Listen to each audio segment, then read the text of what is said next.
and verse 20. We're going to look at only the last part of Matthew 28:20, where the Scripture says, "And behold, I am with you always to the end of the age." This promise is delivered by the Lord at the close of what we call the Great Commission. And what a promise it is. "Behold, I am with you always to the end of the age." The word "behold" is an interjection, an exclamation. It is put there to express our need to look at something. Behold, or to contemplate, to think about what follows. It is simply there to draw our attention and to highlight the significance of the statement that he is making following it. I am with you always. I would suggest to you that only the divine is infinite, and only the infinite can make such a promise to be perpetually present with us. He says, I am with you. Not I was with you for a while and I'm going away and won't be with you any longer. Not I will be with you again one day, but I am with you always. 24/7, 365, day by day, every day, 24 hours a day, I am with you. And to make it even more clear, he says, to the end of the age. That is the completion of, the consummation of, or the termination of this present order. So we could paraphrase Jesus' statement this way. Pay attention. I'll be with you 24 hours a day, 7 days a week, 52 weeks a year, every year until time ceases, because the present order of things has come to an end. That is in effect what he is saying to us. In other words, to put it more succinctly, I'll put it the way Hebrews 13:5 puts it, I will never leave you nor forsake you. Sometimes we hear people say things like, well, this is a God-forsaken land. Talking about a place where it's particularly barren or particularly vacant or particularly bad. For those who belong to God, there is no such place as a God-forsaken land. Sometimes we hear people say that time is a God-forsaken time. That we live in a God-forsaken time. For those who are His, there is no such time. I am with you always, even to the end of the age. Now, sometimes you may feel like God has forsaken you. And I think that's perfectly natural. I don't think it's inherently evil, but it does show our weaknesses and our frailties and our imperfection to feel that way. You're His, so rest assured He hasn't forsaken you. I will never leave you nor forsake you. He's there beside you every minute of every day, every week of every month of every year of your sojourn on this earth. He is there. And so I would submit to you that you shouldn't believe the devil's lie. And I'll tell you what I mean by that. You'll recall that when Eve was in the garden, the devil came to her and said, God's told you can't eat from any of these trees. And she says, oh, no, that's not what He said. He said we can eat from any of them except the one. And that in the day you shall eat thereof, you shall surely die. And his response is, you shall not surely die. And she believed the devil's lie. Don't believe the devil's lie as he whispers in your ear that Jesus said, behold, I am not with you always, even until the end of the age. That's not what He said. He said, I am with you always. And you can put your confidence in that. We want to look at several examples throughout the Scriptures that will give us some insight into exactly what this means and what it may look like. And I want to turn your attention first to Genesis chapter 37. Genesis 37, as we consider the patriarch Joseph. In Genesis 37, verses 16 through 18, the Scripture says, I am seeking my brothers, he said. Tell me, please, were they pasturing the flock? And the man said, they've gone away. I'm in the wrong chapter, aren't I? I've got the wrong citation here, I guess. Let us go to Dothan. Yep, I've got the wrong citation. Anyway, let's go to 26 through 28 and see. This will work for the purposes of our point. Verses 26 through 28. Judah said to his brothers, "What profit is it if we kill our brother and conceal his blood? Come, let us sell him to the Ishmaelites, and let not our hand be upon him, for he is our brother, our own flesh." And his brothers listened to him. Then the Midianite traders passed by and drew Joseph up and lifted him out of the pit and sold him to the Ishmaelites for 20 shekels of silver. They took Joseph to Egypt. What's going on here is Joseph, the youngest brother of 12, has had a series of visions. And in all these visions, he is elevated above his siblings, and that doesn't sit very well with his siblings, and they don't like him. And they're out in the pasture, and they're pasturing the flock, and he goes out to them, and they plot to kill him. They really don't like him. They don't like anything that he said. They don't like what he's suggesting in the least bit, and they plot to kill him. They want to take his life. And one of the brothers steps in and says, "No, it's not going to do us any good to kill him and then conceal it.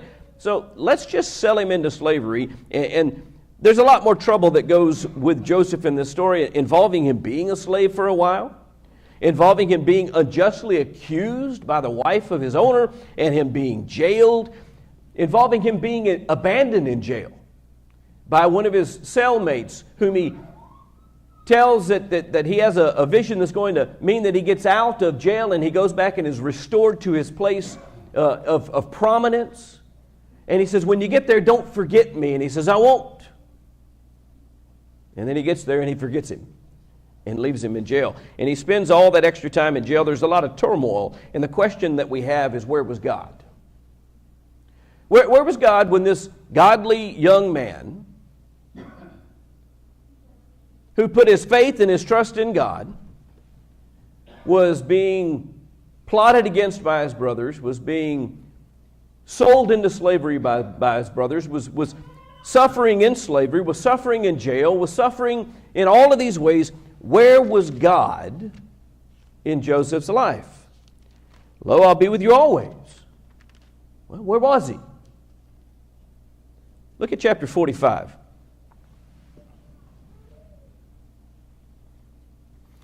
What we have going on here, Joseph is now in a position of elevation. He is actually second in command in Egypt. He has seen Egypt safely through a terrible famine, and the famine has affected his family, and his family has now come to Egypt looking for help. And the dreams that he's had of his brothers bowing down to him are actually coming to pass all these years later. Starting in verse 4, Joseph says to his brothers, "Come near to me, please." And they came near, and he said, "I'm your brother Joseph, whom you sold into Egypt. And now do not be distressed or angry with yourselves because you sold me here. For God sent me before you to preserve life.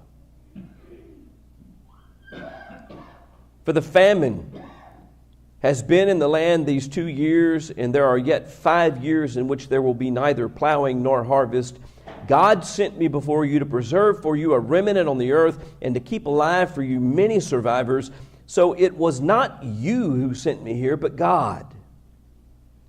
He's made me a father to Pharaoh and Lord of all of his house and ruler over all the land of Egypt." Now, what Joseph is suggesting here is that it was the providence of God that was at work.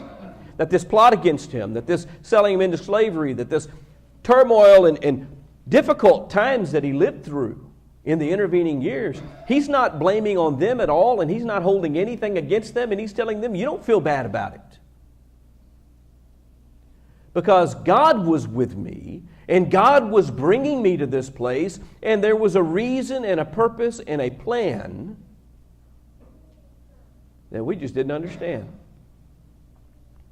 I wonder if there were days that Joseph felt like he had been forsaken by his God as he was being carried away by the Midianites into slavery, sold to Potiphar, thrown into jail, and left in jail for all of that time. I wonder if he wondered where God was. He now knows as expressed here in Genesis 45, that God was there the whole time, that God never left him, that God was with him when he was a slave, that God was with him when he was in jail, that God was bringing him to a place so that he could do something significant and deliver a great number of people. Turn with me, if you will, to the book of Daniel.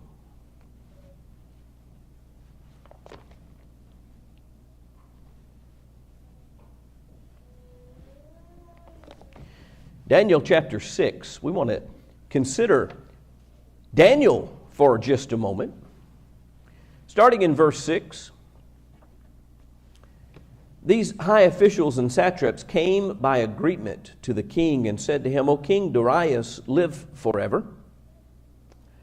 All the high officials of the kingdom, the prefects, the satraps, the counselors, and the governors are agreed that the king should establish an ordinance and enforce an injunction, that whoever makes petition to any god or man for 30 days, except you, O king, shall be cast into the den of lions. Now a king established the injunction, signed the document so that it cannot be changed according to the law of the Medes and Persians, which cannot be revoked. Therefore, King Darius signed the document and injunction. And when Daniel knew that the document had been signed, he went to his house where he had windows in his upper chamber open toward Jerusalem. He got down on his knees 3 times a day and prayed and gave thanks before his God as he had done previously. Then these men came by agreement and found Daniel making petitions and pleas before his God. And they came near and said before the king concerning the injunction, O king, did you not sign an injunction that anyone who makes petition to any god or man within 30 days, except you, O king, shall be cast into the den of lions? The king answered and said, the thing stands fast, according to the law of the Medes and Persians, which cannot be revoked. They answered and said before the king, Daniel, who is one of the exiles from Judah, pays no attention to you, O king, or the injunction you have signed, but makes his petition 3 times a day. And the king, when he heard these words, was much distressed and set his mind to deliver Daniel, and he labored till the sun went down to rescue him. These men came by agreement to the king and said to the king, Know, O king, that it's the law of the Medes and Persians that no injunction or ordinance that the king establishes can be changed. And the king commanded, and Daniel was brought and cast into the den of lions. The king declared to Daniel, May your God, whom you serve, continually deliver you. Now the backstory to this is when Daniel was but a young man, he was taken from his home. Israel had not been walking with God, and Israel was being judged, and the way that that was done and carried out was the Medes and the Persians had come in and destroyed the nation and carried away captive certain people. Daniel was among the young men that was carried away captive. He was taken from his home. He was taken from his family. He was taken from his homeland. He was taken from the temple and the regular worship of God. He was taken from everything that he knew and carried away into captivity. And he had lived that way.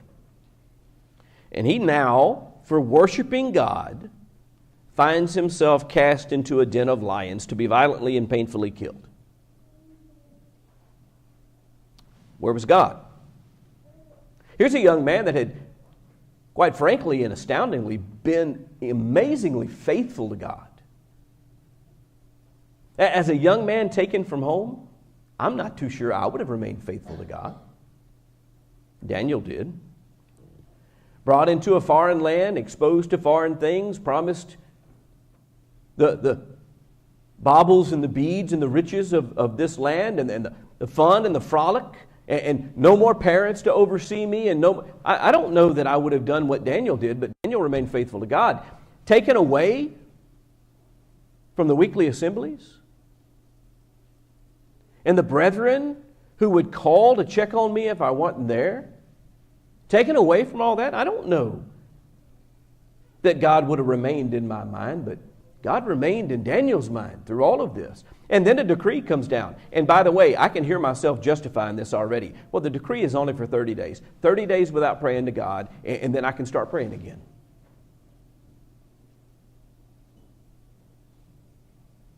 Daniel says no. I'm still going to petition God every day. Commendable faith, great faith. Where was God? Because he prayed to God,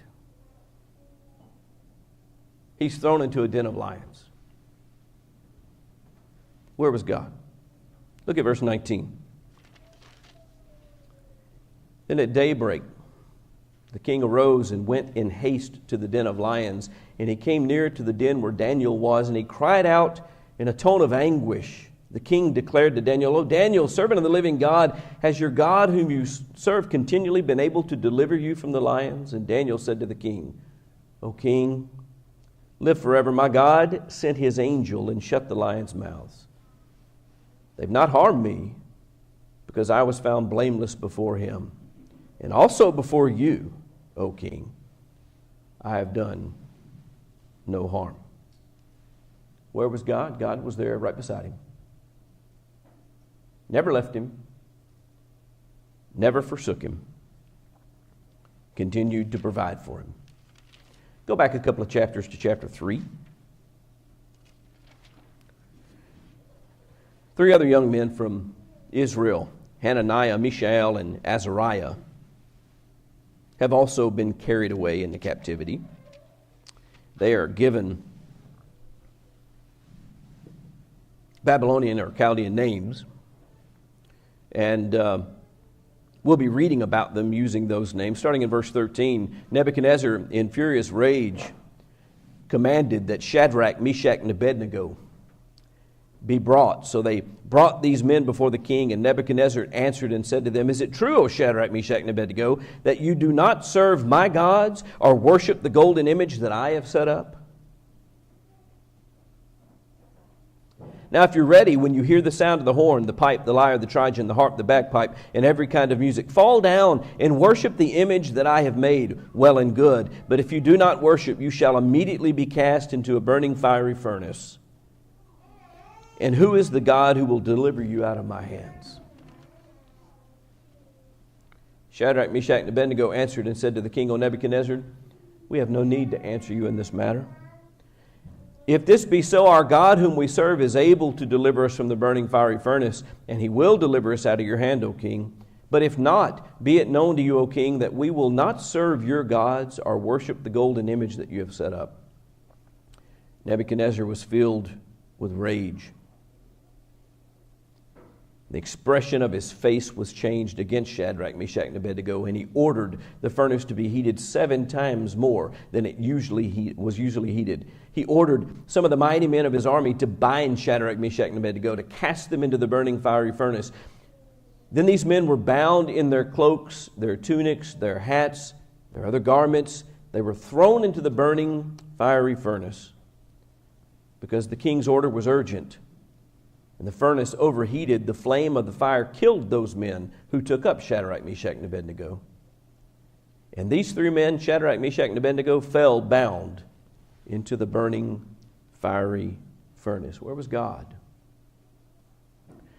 Here these young men refused to worship any foreign gods. They were honoring their God. They refused to bow down to the idol. And because they refused to bow down to the idol, they're bound by the king and cast into a furnace. Where was God? Look at verses 24 through 27. King Nebuchadnezzar was astonished, rose up in haste, and declared to his counselors,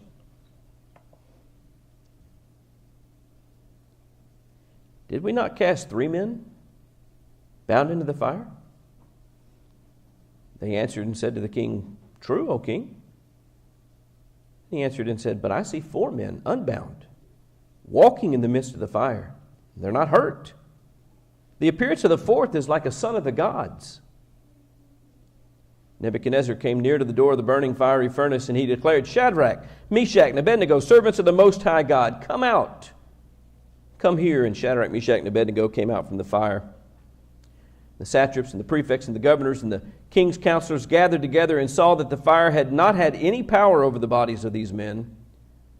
The hair of their heads was not singed, the cloaks were not harmed, and no smell of fire had come upon them. Where was God? He was right there with them. Paul and Silas,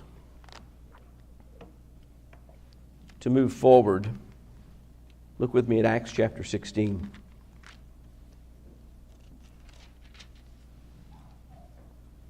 Verses 19 through 24.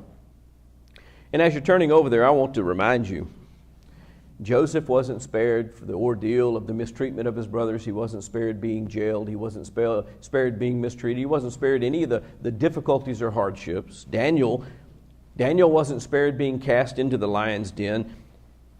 Shadrach, Meshach, and Abednego wasn't spared being cast into the furnace. Paul and Silas, preaching the Word of God, doing what God sent them to do, what happens to them? They go and they preach, and there's this servant girl. And she had a spirit of divination, and they cast that spirit out, and the people that owned her start this process. When her owners saw that their hope of gain was gone, they seized Paul and Silas and dragged them into the marketplace before the rulers. And when they had brought them to the magistrates, they said, "These men are Jews, and they're disturbing our city. They advocate customs that are not lawful for us as Romans to accept or practice." The crowd joined in attacking them, and the magistrates tore the garments off them, gave orders to beat them with rods. When they had inflicted many blows upon them, they threw them into prison, ordering the jailer to keep them safely. Having received this order, he put them in the inner prison and fastened their feet in the stocks. Where was God? Where was God when they were being stripped naked? Publicly stripped naked in town square. Where was God when they were being beat? Many times. I wonder how many times is. When you got a crazy crowd of people that are whipped up into a frenzy and they're coming after you, I wonder when they stop. I wonder how comfortable they were in prison. Where was God? They were just going into the world and preaching the gospel as they'd been charged to do. For their trouble, they were arrested, beaten, and jailed. Look at verse 25. About midnight, Paul and Silas were praying, singing hymns to God, and the prisoners were listening to them. Suddenly there was a great earthquake, so that the foundations of the prison were shaken, and immediately the doors were opened, and everyone's bonds were unfastened. And the jailer woke and saw that the prison doors were open, and he drew his sword and was about to kill himself, supposing that the prisoners had escaped. But Paul cried with a loud voice, "Do not harm yourself, for we are all here."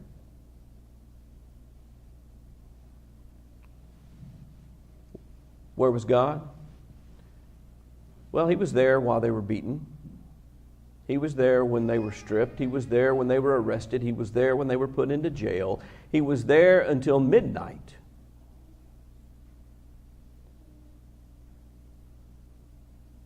And then he opened the doors and released their chains. And the jailer ends up taking them home and washing their wounds. And they have the opportunity to preach the gospel. He was there. A lot of difficult things happened. He didn't stop those things from happening. But he was there. And he was watching over them. And he was providing for them just as he had promised. There's one more person we want to look at. Turn with me, if you will, to Matthew 27.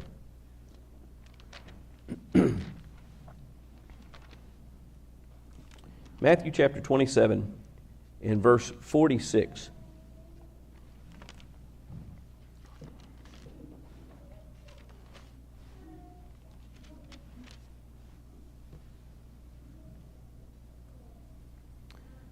About the ninth hour, Jesus cried out with a loud voice, saying, Eli, Eli, lema sabachthani. That is, my God, why have you forsaken me? The very Son of God, who was without sin, finds himself on this night arrested, beaten, and crucified. Where was God? Had Jesus been forsaken by God? I want to let the Scriptures answer that question. Upon reading these things, I think it becomes very clear where God was, what was going on, and the question of whether or not what Jesus said was said to describe what it would look like was going on, or if what he said was what happened. My God, why have you forsaken me? Why are you so far from saving me from the words of my groaning? My God, I cry by day, but you do not answer, and by night, but I find no rest. Yet you are holy, enthroned on the praises of Israel. In you our fathers trusted, they trusted, and you delivered them. To you they cried and were rescued. In you they trusted and were not put to shame. I'm a worm and not a man, scorned by mankind, despised by the people. All who see me mock me. They make mouths at me, they wag their heads. He trusts in the Lord. Let him deliver him. Let him rescue him, for he delights in him. Yet you are he who took me from the womb. You made me to trust you at my mother's breasts. On you I was cast from my birth, and from my mother's womb you have been my God. Be not far from me, for trouble is near, and there is none to help. Many bulls encompass me. Strong bulls of Bashan surround me. They open wide their mouths at me like a ravening and roaring lion. I'm poured out like water. All my bones are out of joint. My heart is like wax. It's melted within my breast. My strength is dried up like a potsherd. My tongue sticks to my jaws. You lay me in the dust of death. For dogs encompass me. A company of evildoers encircles me. They have pierced my hands and my feet. I can count all my bones. They stare and gloat over me. They divide my garments among them, and for my clothing they cast lot. But you, O Lord, do not be far off. O you, my help, come quickly to my aid. Deliver my soul from the sword, my precious life from the power of the dog. Save me from the mouth of the lion. You've rescued me from the horns of the wild oxen. I will tell of your name to my brothers. In the midst of the congregation, I will praise you. You who fear the Lord, praise him. All you offspring of Jacob, glorify him, and stand in awe of him, all you offspring of Israel. For he has not despised or abhorred the affliction of the afflicted, and he has not hidden his face from him, but has heard when he cried to him. Don't miss the second line in verse 21. You have rescued me. It may have appeared that God had forsaken Jesus while he was on the cross, but the truth is God was near. Jesus knew that. Jesus knew he could trust in him. Jesus knew he was a very present help in time of trouble. Jesus knew.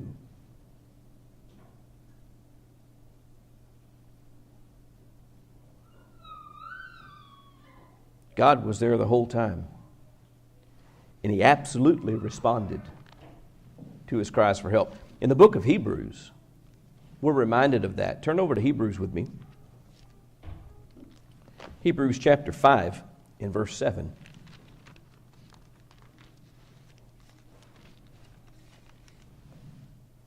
In the days of his flesh, Jesus offered up prayers and supplications with loud cries and tears to him who was able to save him from death, and he was heard because of his reverence. Over and over again, we learn that God being with us doesn't mean that we will not experience trouble. It doesn't mean that we won't experience trouble that looks and feels as though we have been forsaken by God. Anybody looking at Joseph would have thought that he is forsaken by God. Anybody looking at Daniel would have thought he was forsaken by God. Anyone looking at Hananiah, Mishael, and Azariah would have thought that they were forsaken by God. Anybody looking at Paul and Silas would have thought they were forsaken by God. And everyone looking at Jesus thought he was forsaken by God. But it doesn't mean we will be spared the torture or even possibly the death that may come, despite the fact that he remains with us. You remember the story of Samson, right? We don't have time to look at it this morning from Judges 16, but do you remember at the end when God was still there and God was still listening and God was still answering? Do you remember what happened to Samson? He died.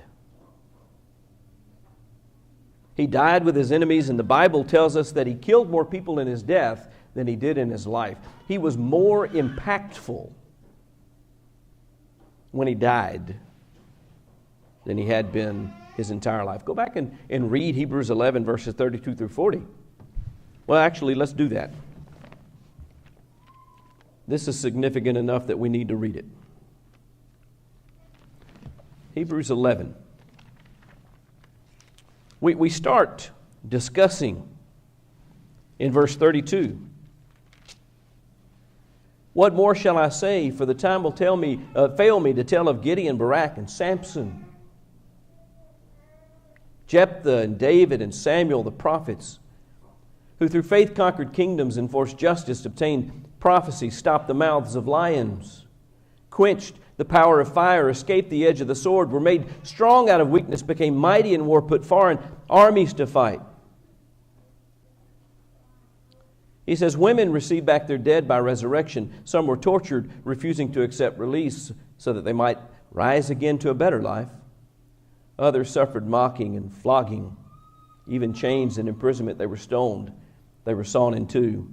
They were killed with the sword.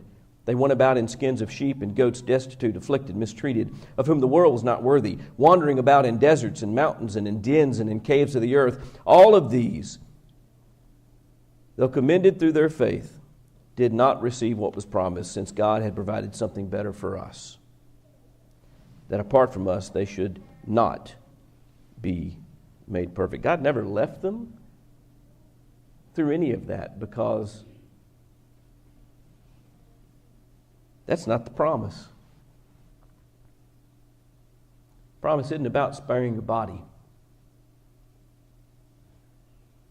It's not about making life easy. Chapter 12, verse 2 goes on to say this, looking to Jesus, the founder and perfecter of our faith, who for the joy that was set before him endured the cross, despising the shame, and is seated at the right hand of the throne of God. Did you notice when we read Psalm 22 that what he said was, deliver my soul from the sword? His body went into the grave, but he was delivered. On the third day he arose and made a great proclamation of who he was, to make deliverance possible for all of us. God doesn't desert us. What we have to do is do what Jesus did. We have to learn to look past the circumstances. We have to learn to do what Joseph did and what Daniel did. What Shadrach, Meshach, and Abednego did early on when they said, look, God can deliver us, but even if he doesn't, we're going to remain faithful to him. Paul and Silas, looking past their circumstances, offering prayers and songs and praise to God. And Jesus looking past the cross.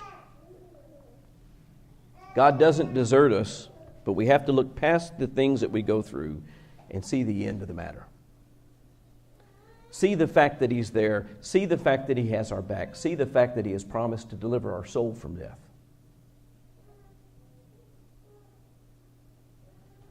Not our bodies. Romans chapter 8 and verse 35 and following. Who shall separate us from the love of Christ? Shall tribulation, or distress, or persecution, or famine, or nakedness, or danger, or sword? As it is written, for your sake we are being killed all the day long. We are regarded as sheep to be slaughtered. No, in all these things we are more than conquerors through Him who loved us. It's not that we escape those things. It's that He walks with us through them. And if we remain faithful to Him, He walks with us through them. And He delivers us all together in the end when He returns triumphantly. For those that are taking part in the Sunday morning Bible study, that's really the big theme of Revelation. It may get really bad. It may get really ugly. You may get all kind of persecution. You may even die. But if you stand with Christ, you're still victorious. You still win. Your soul is still delivered. You will be raised on that day. You will go to be with Him. And you'll receive everything that you have been promised. That's what He means when He says, I'm with you always. He means that in the worst days of your life, He still has your soul. No matter what men do to you, no matter what circumstances bring, what's important is guarded by God. If you will entrust it to Him. I know who I have believed and am persuaded that He is able to keep that which I've entrusted to Him against that day. Let us live that kind of life, the kind of life that Paul lived. Put our faith and confidence in God. Walk through the fire. Walk through the lions.